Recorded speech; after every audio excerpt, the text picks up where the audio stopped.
Welcome to Sure Score IELTS Institute Brunala. There are a number of different recordings, and you will have to answer questions based on what you hear. All the recording would be played once only. There are 4 sections, and at the end you will be given 10 minutes to transfer your answers.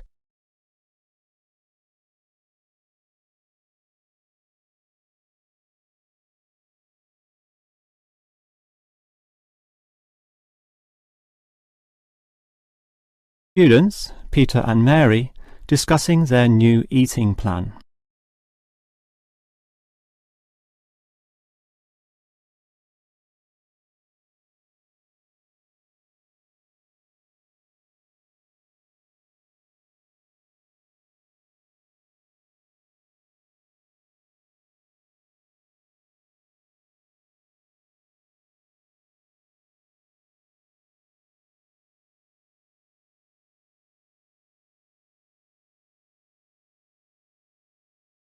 Now we shall begin. You should answer the questions as you listen, because you will not hear the recording a second time. Now listen carefully and answer questions 1 to 5. OK, Mary. I know I'm putting on weight with all my bad eating habits. That's right. Chocolate bars, pizzas, and all washed down with litres of soft drink. And with all the sugar in soft drink, I think we can say you're definitely overindulging, don't you think? I know. I intend to definitely stop drinking that from now on. And that's part of the sensible eating plan that we have agreed we need to formulate. One that we can both follow. That's right. Sensible and practical. Allowing us to indulge in some sweet foods on occasions. On rare occasions. And we're going to cut out all the pizzas and hamburgers. Well, not totally. I thought you said pizzas could be eaten once a week. You know how I like pizzas. No, I said once every 2 months. Once a week was ice cream, not pizza. Yeah, that's because you like ice cream. I prefer pizza. Peter, if you want to lose weight, you need to be disciplined in both what you eat and what you do, which brings us to the issue of exercise. That's right. So, jogging twice a week and hiking on Saturdays, right? No, hiking is Sundays, allowing Saturdays for the light walking exercise. I've investigated and discovered there are a lot of walking trails around this suburb, with many beautiful places if you just look around. So what's happening this Saturday? A walk around the city? That's later in the month. This Saturday we'll visit Pine Park. Hill Park is nicer, with great views too. Yes, but we have to travel too far to reach Hill Park, so I ruled that out, and I love the smell of pines. And what about the weekday meals? Salads every night, I suppose. No, it's important to vary the meals so that the food remains interesting and fun. The only common factor is the fruit juice, but otherwise we'll have a variety of healthy fare, from salads to fish to lean meat. I'd rather have meat every night, but you're the boss. If you want to lose weight, you'll have to accept this program, okay? Okay. Before you hear the rest of the conversation, you have some time to look at questions 6 to 10.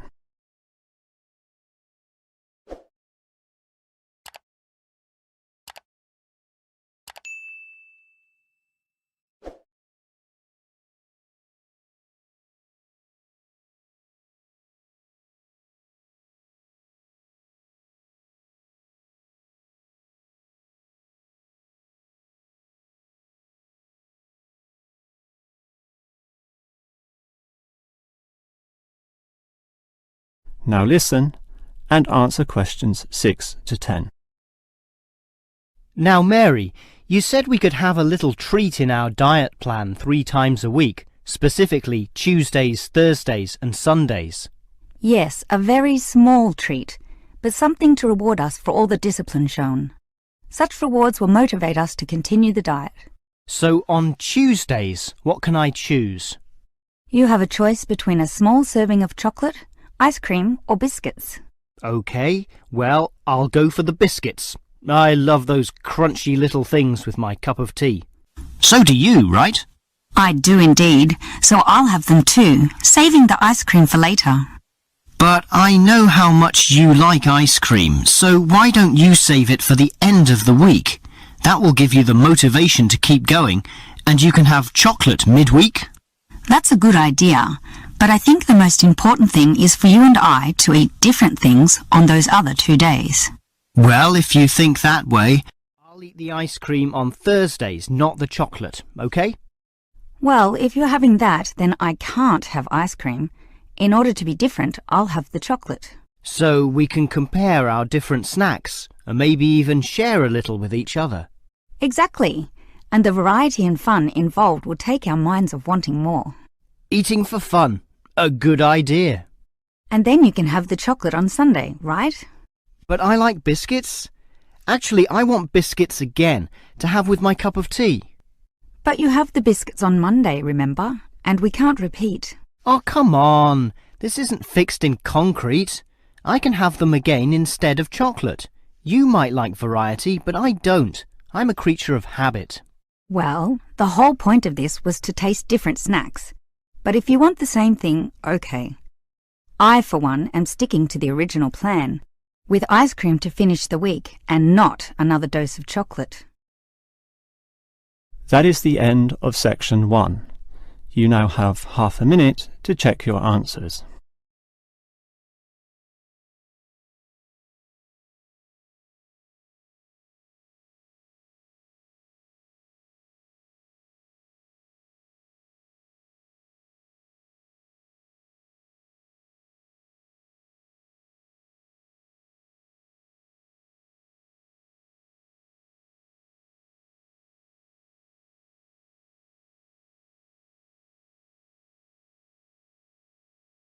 Now turn to section 2. Hear a childcare worker telling some mothers about the advantages of her centre. First, you have some time to look at questions 11 to 16.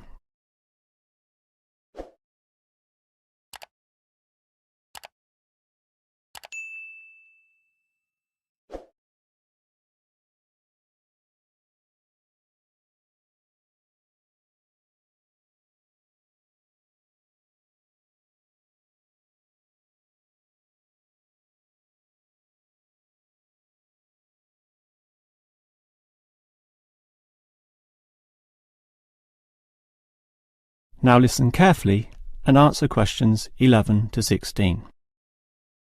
Hello everyone, and welcome to the Stanfield Childcare Centre. Now I know you're all new mothers and you like to cling to your children. You've certainly spent a lot of time raising them to the age of 4 and are perhaps reluctant to leave them here at our centre. Well, one of the first things you should understand is that here it is safe. Very safe. Look around and you'll see that every room has padded walls. Other centres have standard painted walls, but here we have invested a lot to ensure your children will not hurt themselves when running around and possibly tripping over. This padding extends around all corners. That is, the areas most likely to bruise and cut your active little child. So, you can rest assured that any accidents of a physical nature are not likely to happen here.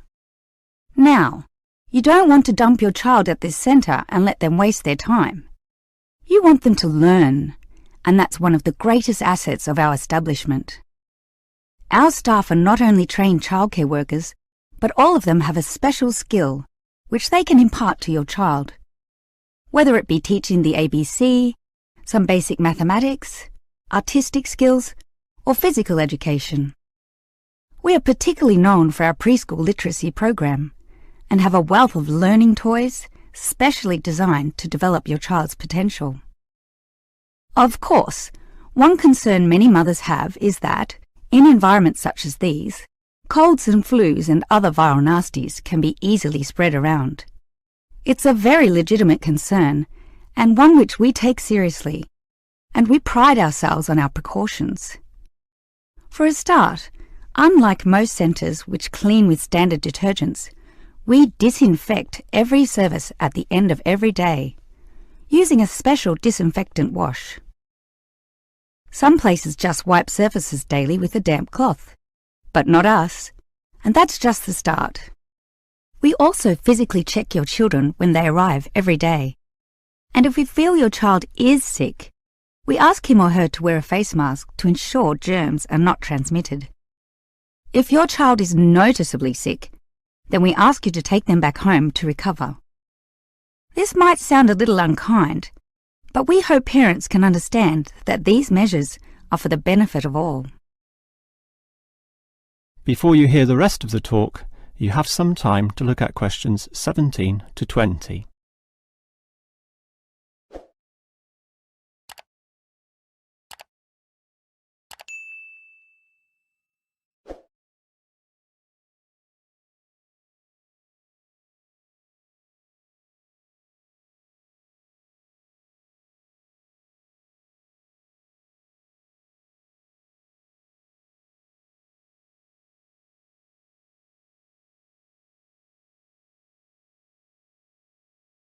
Now listen and answer questions 17 to 20.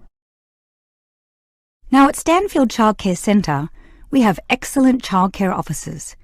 And let me briefly introduce them. We have Susan, Andrea, Bella, Kathy, Lisa and Liz.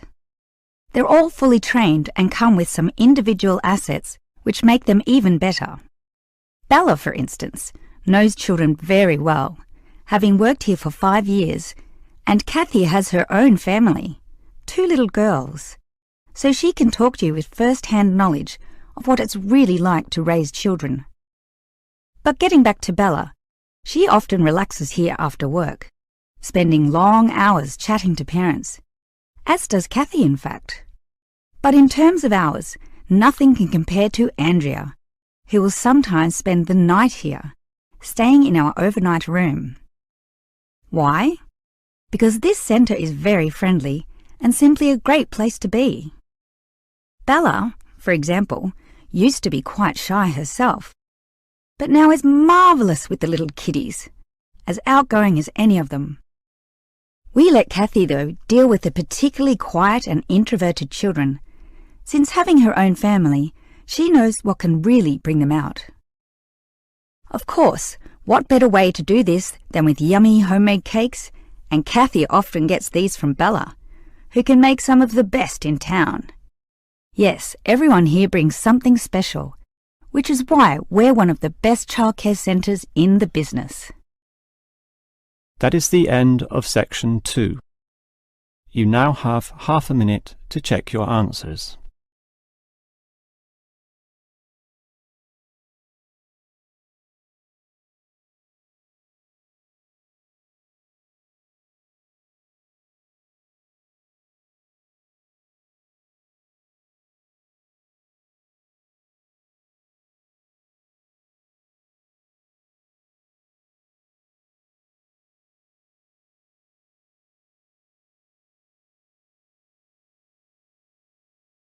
Now turn to section 3. A student, Eric, talking to his lecturer, Miss Harris, about essay writing. First, you have some time to look at questions 21 to 25.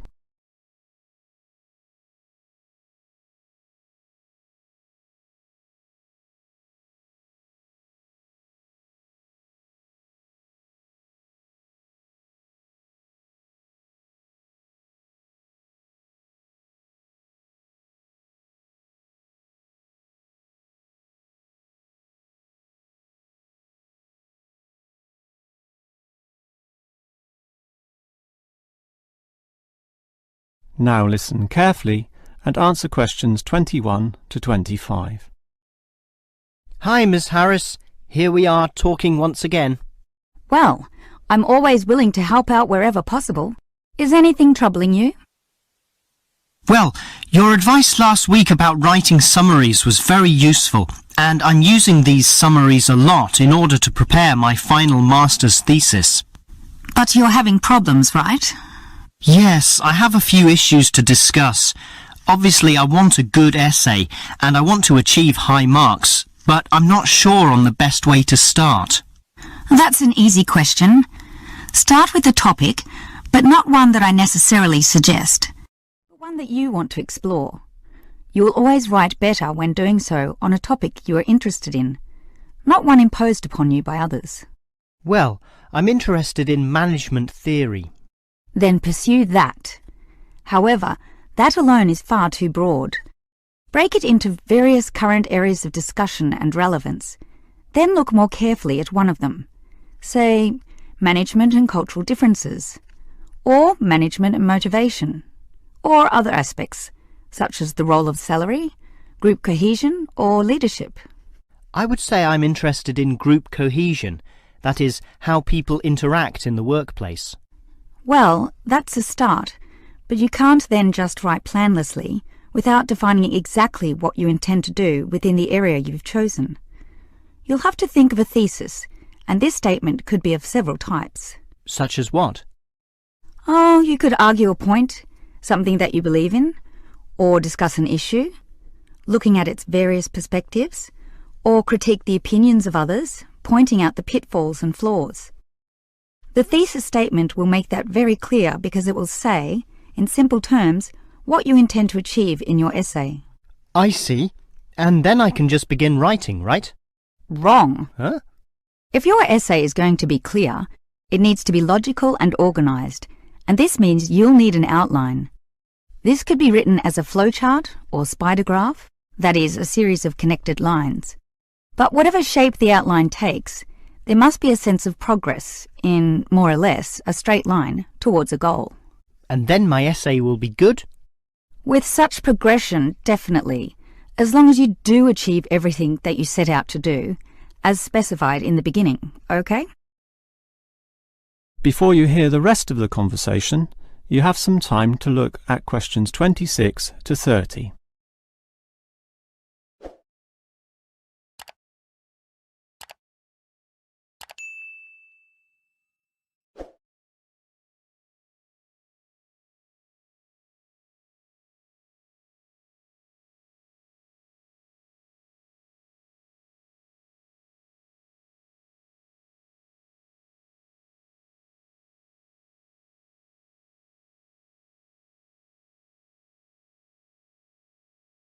Now listen and answer questions 26 to 30. Well, Ms. Harris, your advice about essay writing all sounds very useful, solid and step by step, so I'll certainly follow that. But can you tell me in more general terms, what constitutes the best essay? Oh, there are many aspects to consider, but one of the most important is certainly original thinking. The best essays are written by people who think for themselves, and not just copy or imitate established views. I think I can do that. But remember, you can't just give a list of unsupported assertions. There needs to be support as well. A chain of logic linking each step in your argument. Right. Yet that alone is not enough.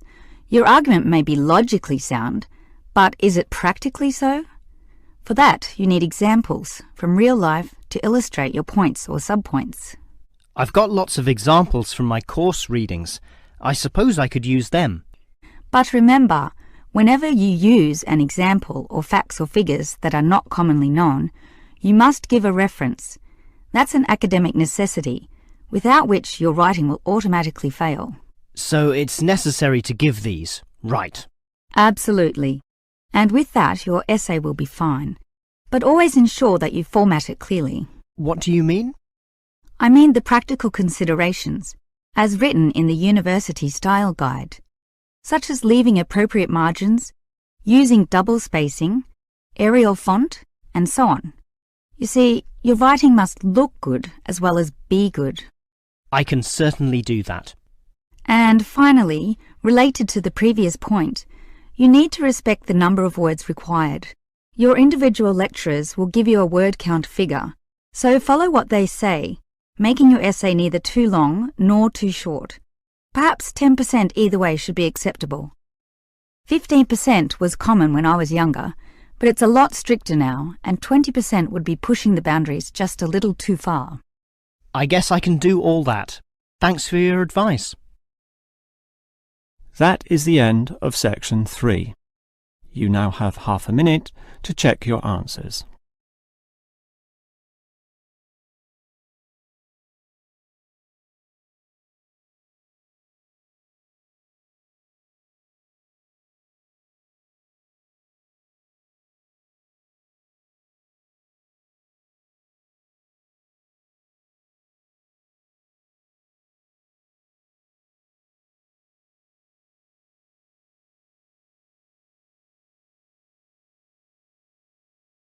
Now turn to section 4. A lecturer discussing the history of people's beliefs regarding whether the Sun or the Earth is at the centre of the solar system. First, you have some time to look at questions 31 to 33.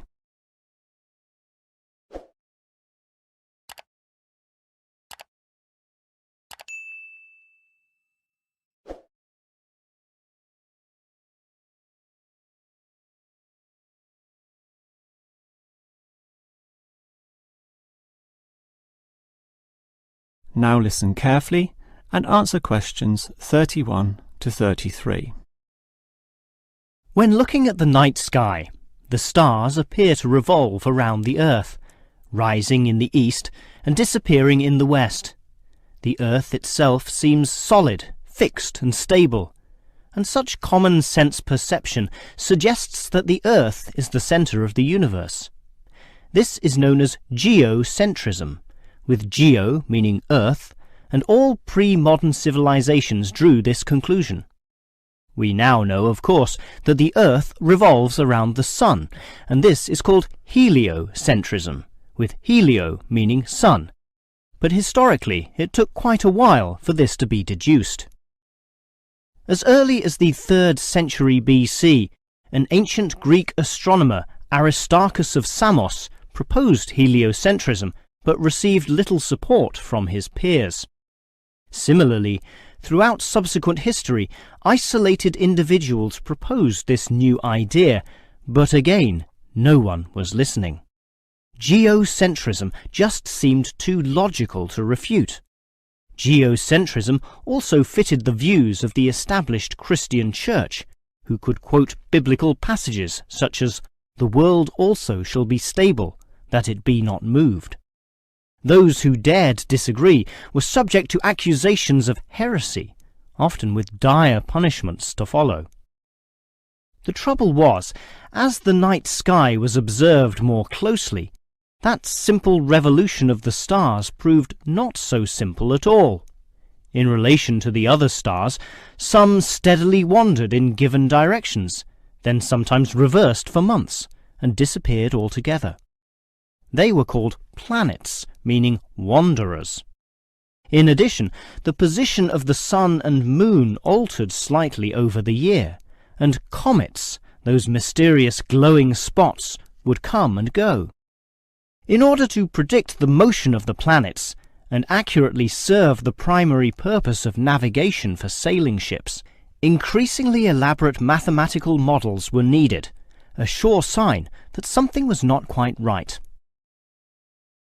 Before you hear the rest of the lecture, you have some time to look at questions 34 to 40.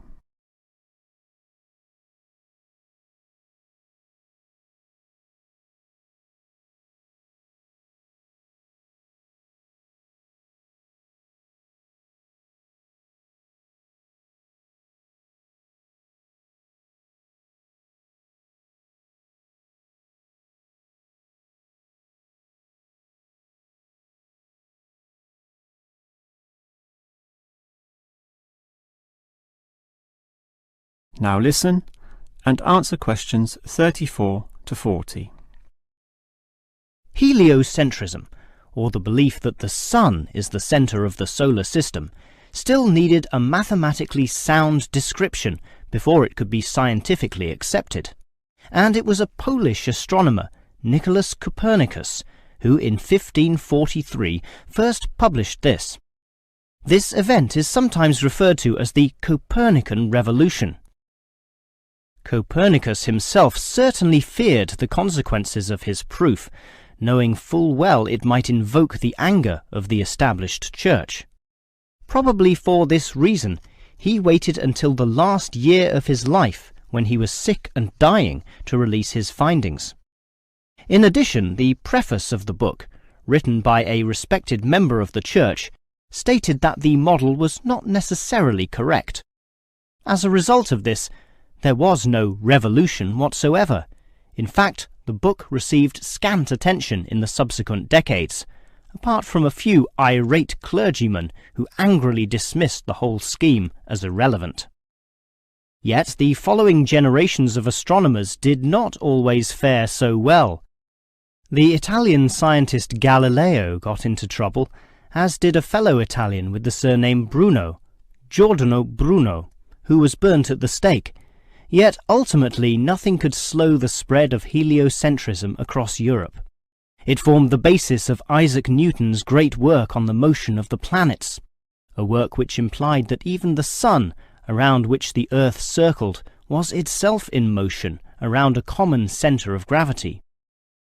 No discourse about heliocentrism could finish without mentioning that, somewhat unbelievably, there still exist those today who choose to believe that the Earth is the centre of the universe. Modern geocentrism is usually the result of literal interpretations of the Bible, which is the cornerstone of these people's beliefs. They, therefore, also believe in creationism, that is, that a God created everything, and while we may smile at this, it is sobering to consider that surveys have revealed that up to 10% of British people, 12% of Europeans, 20% of the USA, and 25% of the Middle East still hold the belief that the sun revolves around the Earth. One can only wonder what Copernicus would have thought of this. That is the end of section 4. You now have half a minute to check your answers. That is the end of listening test. Now, you have 10 minutes to transfer the answer to your answer sheet.